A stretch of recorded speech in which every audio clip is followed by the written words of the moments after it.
Ils se sont moqués de ma vieille valise, sans savoir ce qu'il y avait dedans. Je me souviens encore de ce jour comme si c'était hier. J'étais à l'aéroport, un peu fébrile, la main crispée sur la poignée de ma vieille valise brune. Elle m'accompagnait depuis des décennies. Le cuir était usé, les coins éraflés, la fermeture grinçait parfois. Mais je ne m'en séparais jamais. Elle avait traversé des frontières, connu des gares, des chambres d'hôtel modestes et des salons de mariage. Pour moi, elle n'était pas qu'un objet, c'était un morceau de ma vie. Je m'apprêtais à retrouver ma famille pour un grand événement, les fiançailles de ma petite fille, Clara. On devait tous se rejoindre dans un grand hôtel, non loin de la mer. J'avais mis ma plus belle robe, celle que je gardais précieusement depuis des années, et j'avais préparé des cadeaux soigneusement emballés. Mais surtout, dans cette valise, j'avais placé quelque chose d'infiniment précieux, quelque chose qu'aucun d'eux n'imaginait. Quand je suis arrivée dans le hall de l'hôtel, leurs regards se sont immédiatement posés sur moi. Pas sur mon visage fatigué, ni sur mon sourire sincère. Non, leurs yeux ont glissé vers ma valise, avec une expression de dédain à peine voilée. « Mais tu voyages encore avec ça ?» a lâché Sophie, ma belle-fille, en pointant le doigt vers mon bagage. Elle portait un tailleur impeccable, ses cheveux tirés en arrière, et son ton claquait comme une gifle. Autour d'elle, quelques rires étouffés ont fusé. Mon fils, lui, a détourné les yeux, mal à l'aise, mais il n'a rien dit. Quant à Clara, ma petite fille chérie, elle a rougi et baissé la tête. J'ai senti mes joues à brûler. Ce n'était pas la première fois qu'ils se moquèrent de moi. Depuis la mort de mon mari, j'étais devenue pour eux une sorte de figurante embarrassante, une vieille femme que l'on tolère par devoir, mais qu'on regarde de haut. Pourtant, j'avais tant donné, tant sacrifié pour que chacun d'eux puisse avancer dans la vie. « Cette valise est plus vieille que moi, grand-mère », a ironisé Julien, mon petit-fils. Les autres ont éclaté de rire. Je n'ai rien répondu. Mes mains tremblaient, mais je les ai serrées autour de la poignée. J'avais appris à ravaler ma fierté. Pourtant, à l'intérieur, une douleur muette me transperçait. Il ne s'avéra rien. Rien de ce que contenait ce vieux cuir fatigué. La réceptionniste de l'hôtel m'a tendu ma clé avec un sourire poli. Je me suis dirigée vers l'ascenseur, la valise traînant derrière moi. Les rires étouffés continuèrent de me suivre, comme des flèches dans mon dos. Dans la chambre, je me suis assise au bord du lit. J'ai ouvert la valise, lentement, comme on entr'ouvre un coffre secret. Là, bien rangés, reposaient des albums photos reliés à la main, des lettres jaunies par le temps, et une petite boîte en bois que j'avais cachée tout au fond. À l'intérieur, se trouvaient des documents officiels, soigneusement protégés par une enveloppe. En caressant ces souvenirs, j'ai senti les larmes me monter aux yeux. Chacun de ces objets portait une histoire, une trace de ma vie et de celle de leur grand-père. Tout ce que nous avions construit ensemble, tout ce que, bientôt, ils découvriraient, malgré leur mépris. Le soir venu, un grand dîner avait été organisé. La salle brillait de lumière, les tables couvertes de nappes blanches et de verres étincelants. Tout le monde riait, trinquant, avec insouciance. Moi, j'étais installée un peu à l'écart, la valise posée discrètement à mes pieds. Soudain, au détour d'une conversation, j'ai entendu ma belle-fille lancer, assez fort pour que plusieurs invités entendent « J'espère que ta grand-mère ne va pas sortir ses vieilleries ce soir. Elle a encore traîné sa valise partout. On se croirait revenu 50 ans en arrière. » Un nouveau rire général a éclaté. Certains invités m'ont regardé avec une pitié gênée. D'autres ont souri poliment. Moi, j'ai baissé les yeux. Mon cœur battait à tout rompre, mais je n'ai rien dit. Ils ignoraient que dans cette valise se trouvait la clé d'un secret qui changerait à jamais le cours de la soirée, et peut-être même de toute leur vie. Et quand, au milieu du repas, mon fils s'est levé pour porter un toast en l'honneur de sa fille, Quelqu'un a soudain remarqué ma valise posée sous la table. « Mais enfin, maman, tu n'as pas pu la laisser dans ta chambre ?» a-t-il lancé, la voix un peu irritée. Les regards se sont tournés vers moi, encore une fois. J'ai relevé la tête, mon souffle court. C'est à ce moment précis que j'ai compris. Le moment d'ouvrir cette valise devant eux approchait. Le silence s'était abattu sur la table après la remarque de mon fils. Tous les regards convergèrent vers moi, puis vers la valise. Elle semblait attirer une étrange fascination, comme si elle portait une ombre sur la fête. « Laisse-la tranquille », a murmuré Clara, presque honteuse, en effleurant mon bras sous la table. Mais son geste n'a pas suffi à chasser l'humiliation qui me serrait la gorge. Je voyais ma belle-fille, le sourire pincé, comme si elle savourait l'instant. Elle adorait montrer que j'étais déplacée, que je n'avais plus ma place parmi eux. Depuis des années, elle m'écartait subtilement. Invitation oubliée, décision familiale prise sans moi, regard condescendant. Et mon fils, hélas, se taisait toujours. J'ai pris mon verre de vin entre mes doigts, tremblant. Autour de moi, la salle bruissait de conversations, de rires, de tintements de couverts. Mais à ma table, une tension glaciale avait remplacé la légèreté du début.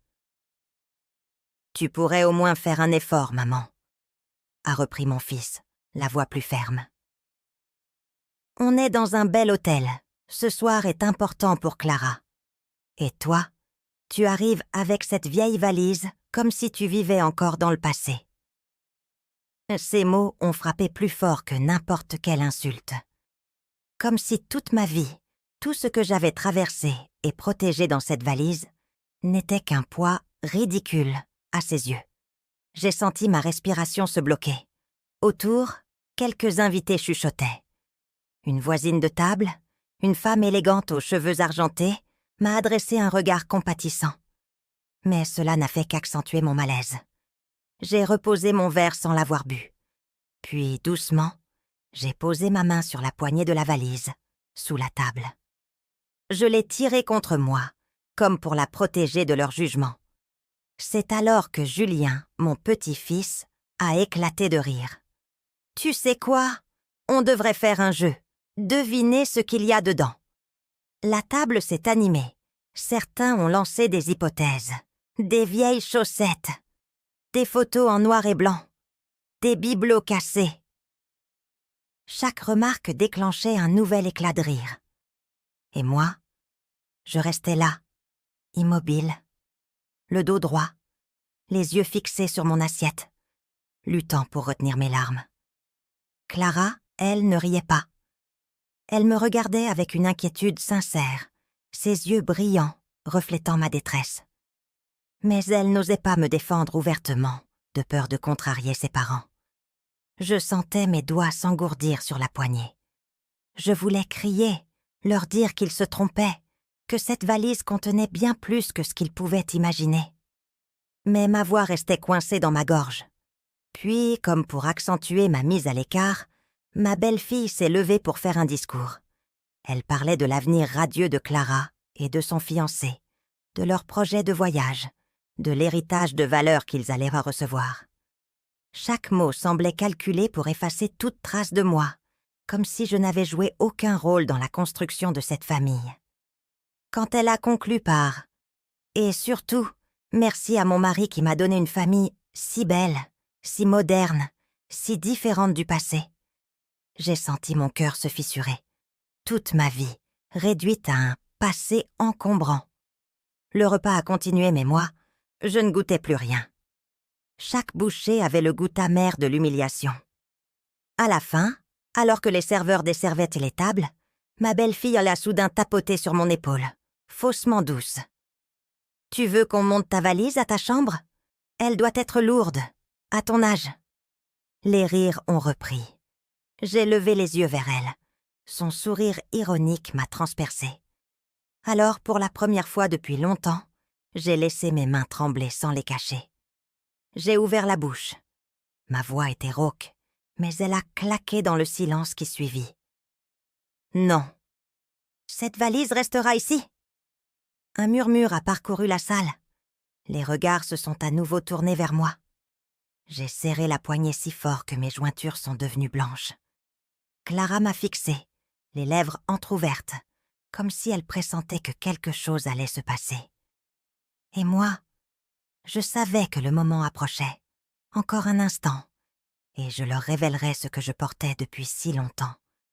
Ce qu'ils prenaient pour une honte allait devenir leur leçon. Le silence s'était abattu après mes mots.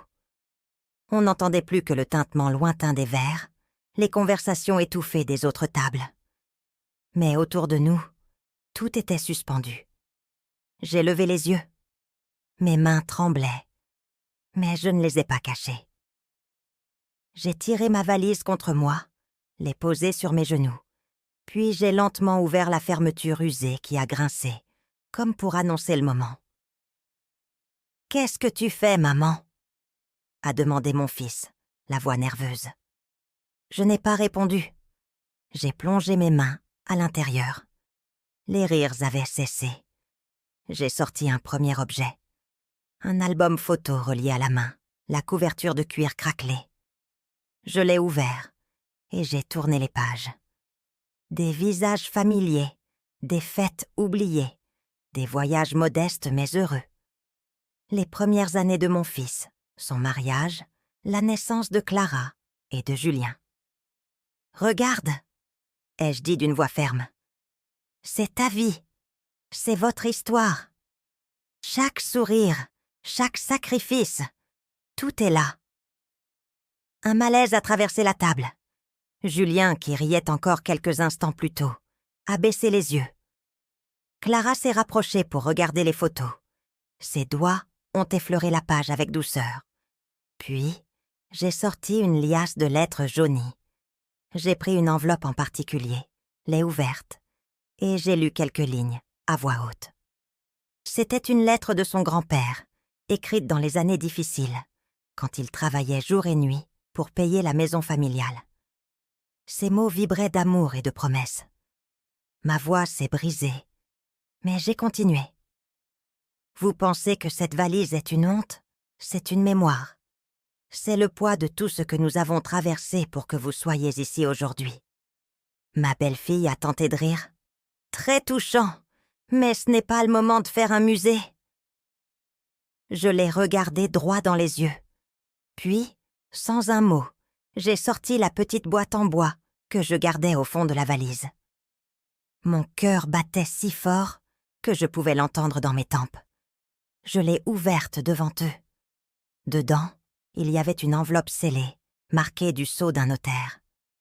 J'ai senti la salle retenir son souffle. « Qu'est-ce que c'est ?» a murmuré Clara. J'ai posé l'enveloppe sur la table, bien en évidence. « C'est le testament de votre grand-père. » Un frisson a parcouru l'assemblée. Mon fils a blêmi. Ma belle-fille a écarquillé les yeux. Il m'a demandé de le garder précieusement, de le protéger, jusqu'au moment venu. Et ce moment est arrivé. Les chuchotements se sont multipliés autour de la table. Je pouvais sentir la tension monter, chaque respiration plus lourde que la précédente. J'ai ouvert l'enveloppe, lentement, et j'ai sorti les papiers officiels. Les regards se sont accrochés à mes gestes. Puis, j'ai commencé à lire, ma voix retrouvant une force inattendue. Le testament détaillait que la maison familiale, celle où ils avaient fort grandi, où chaque souvenir avait été bâti, revenait non pas à mon fils, ni à sa femme, mais à Clara. Et avec elle, une somme d'argent placée depuis des années sur un compte discret, spécialement réservé à l'avenir de ma petite fille. Un silence glacial a suivi. Puis ma belle-fille a éclaté. « Ce n'est pas possible! Il devait tout laisser à son fils, c'est logique, c'est l'ordre naturel. » J'ai levé la main pour l'interrompre. « Non, ton mari a déjà reçu plus qu'il ne croit.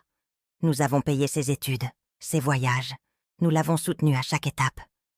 Mais lui, il m'a demandé de veiller à ce que Clara, et elle seule, hérite directement de cette maison et de ses économies. Parce qu'il voyait déjà, à travers ses yeux, la lumière de l'avenir. Clara portait ses mains à sa bouche. Des larmes glissaient sur ses joues. Mon fils, lui, restait figé, incapable de parler. Alors, pour la première fois, j'ai regardé chacun d'eux droit dans les yeux, sans trembler. Vous vous êtes moqué de moi, de cette valise. Mais ce soir, c'est elle qui porte votre avenir. Un silence solennel a envahi la salle. Même les autres invités s'étaient arrêtés de manger, captivés par la scène. Julien, désemparé, a murmuré « Mais pourquoi pas moi ?» Je l'ai regardé avec douceur, malgré tout. « Parce que tu n'es pas encore prêt, mon garçon. Ton grand-père l'avait compris. Il faut que tu apprennes à respecter avant de recevoir. » La stupeur était totale. Ma belle-fille tremblait de rage. Mon fils fixait la table, honteux. Et Clara, elle, serrait mes mains avec une gratitude infinie. Mais je savais que ce n'était que le début. La vraie tempête allait éclater d'un instant à l'autre. La tempête a éclaté, comme je le pressentais.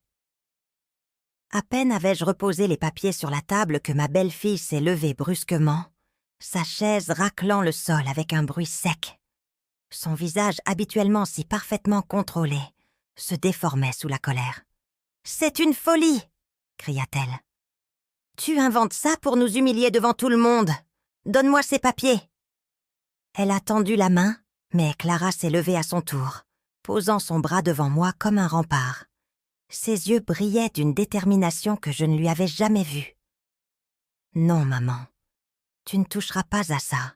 C'est à moi. » Grand-père l'a voulu ainsi, et grand-mère a respecté sa promesse. Un murmure d'approbation a traversé la salle.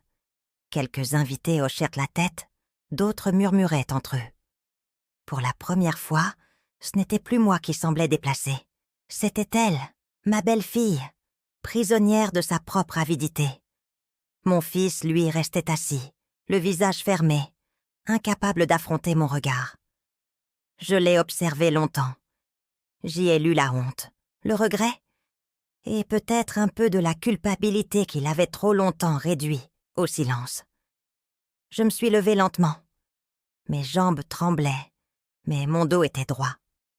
J'ai repris la parole d'une voix claire, que tout le monde pouvait entendre. J'ai gardé ce secret pendant des années, au prix de mes humiliations et de vos moqueries. Mais ce soir, j'ai tenu ma promesse. Pas pour moi, pour lui, pour votre grand-père. J'ai désigné la valise à mes pieds. Tout ce que vous avez méprisé, c'était notre héritage, pas seulement matériel, mais moral, la mémoire, les sacrifices, l'amour qui nous ont portés. Vous l'avez piétiné de vos rires. Mais la vérité trouve toujours son chemin. Je me suis tournée vers Clara. Ses larmes coulaient librement, mais son sourire tremblant illuminait son visage. Elle tenait le testament contre son cœur, comme un trésor enfin reconnu. « Tu sauras quoi en faire, ma chérie, » lui ai-je dit, « parce que toi, tu as su voir au-delà des apparences. » Les applaudissements ont commencé doucement, venant des autres tables. Puis, ils ont grandi, emplissant la salle. Pas pour moi, pas seulement, mais pour ce que représentait ce moment, la justice silencieuse d'une vérité longtemps enfouie. Ma belle-fille s'est rassie, rouge de rage et de honte. Mon fils a fini par se lever, les yeux brillants. Il s'est approché de moi, hésitant, puis a pris ma main.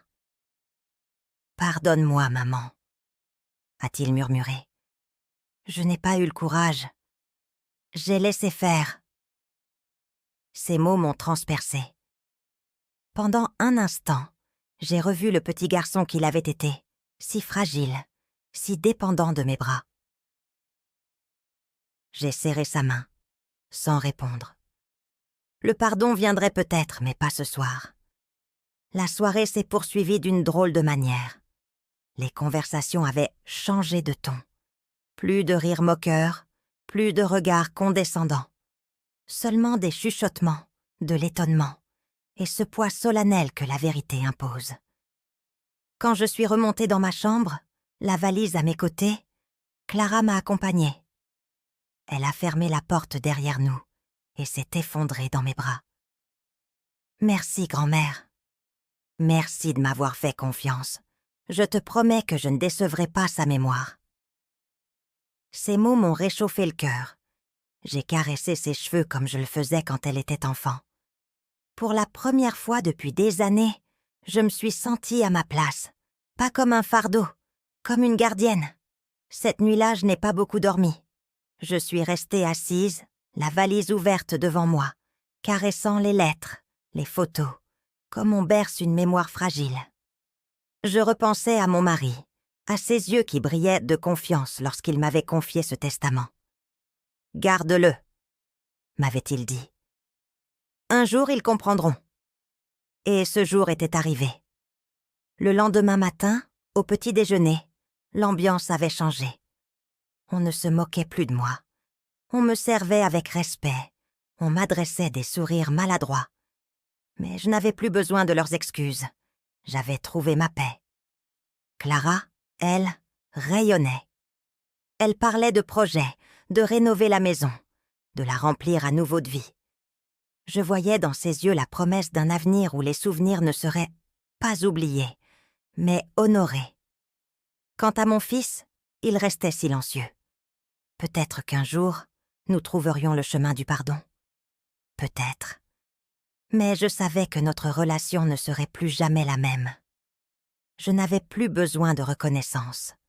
J'avais accompli ma mission. En quittant l'hôtel, ma valise à la main, je marchais plus droite que jamais. Les passants me regardaient sans comprendre ce qu'elle représentait. Pour eux, ce n'était qu'un vieux bagage usé. Mais pour moi, c'était bien plus. C'était ma dignité retrouvée. Et tandis que Clara m'accompagnait vers la voiture, ses doigts serrés autour des miens, je me suis dit en silence « Ils se sont moqués de ma vieille valise. Mais c'est elle qui a porté la vérité.